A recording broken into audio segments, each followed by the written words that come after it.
Shalom, salam sejahtera, saudara yang dikasihi Tuhan. Senang bisa berjumpa lagi dengan saya dalam renungan hari ini. Mari kita berdoa. Tuhan, kami mau membaca dan merenungkan firman-Mu. Terangi hati kami supaya kami dapat memahami firman-Mu dengan baik. Dalam nama Tuhan Yesus Kristus. Amin.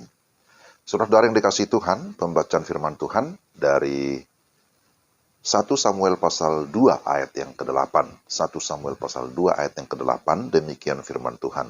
Ia menegakkan orang yang hina dari dalam debu dan mengangkat orang yang miskin dari lumpur untuk mendudukkan dia bersama-sama dengan para bangsawan dan membuat dia memiliki kursi kehormatan sebab Tuhan mempunyai alas bumi dan di atasnya ia menaruh daratan. Demikian firman Tuhan 1 Samuel 2 ayat yang ke-8.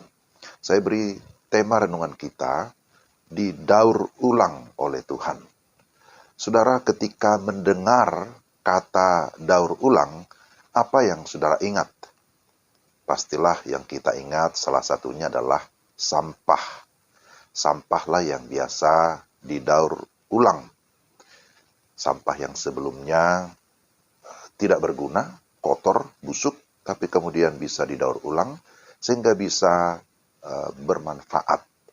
Inilah sebenarnya gambaran kehidupan manusia berdosa, bahwa manusia yang sudah berdosa itu diibaratkan seperti kain kotor, seperti kotoran yang menjijikkan, kotoran yang busuk, tetapi kemudian kita mengalami pemulihan yang bisa disebut istilah didaur ulang oleh Tuhan sehingga menjadi berguna, menjadi berharga karena sudah diperbaharui menjadi manusia baru, menjadi ciptaan baru di dalam Yesus Kristus. Nah, itulah kondisi kita, saudara-saudara yang sudah ada di dalam Yesus Kristus. Nah, perikop ini sebenarnya merupakan doa ataupun puji-pujian Hana kepada Tuhan. Siapa Hana itu? Apa yang dialami oleh Hana? Saudara-saudara, kalau kita memperhatikan pembacaan kita, sebenarnya kalau kita membaca mulai dari pasal 1, dikisahkan di sana tentang penderitaan Hana. Hana itu adalah istri Elkana. Apa yang membuat dia sangat menderita? Bahwa dia disebutkan seorang ibu yang mandul, tidak punya anak. Dan itu merupakan aib, merupakan satu hal yang membuat dia merasa tidak berharga, merasa malu karena dia seorang yang mandul. Tapi tidak hanya itu, ternyata dia pun dimadu oleh suaminya. Madunya itu, ya artinya dia punya madu dari istri Elkana, ada istri yang lain, membuat dia sakit hati. Dia mengalami kesedihan yang luar biasa, dia menangis, bahkan dikatakan sampai dia tidak mau makan karena kegalauan hatinya. Hatinya sangat hancur. Itu ya penderitaan yang dialami. Tapi yang kedua, dia tidak berhenti pada penderitaan. Dia mau menyerahkan dirinya, menyerahkan persoalannya kepada Tuhan dengan iman. Maka apa yang dilakukan? Dia berdoa kepada Tuhan. Dia menangis di hadapan Tuhan.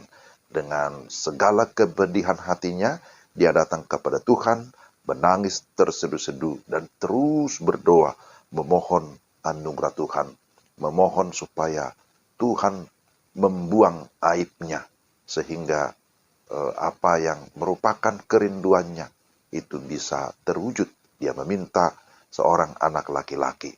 Dia terus datang kepada Tuhan. Apakah dia mencari jalan pintas? Tidak. Dia tidak mencari jalan pintas. Dia tidak mencari paranormal untuk bisa memberikan ramalan.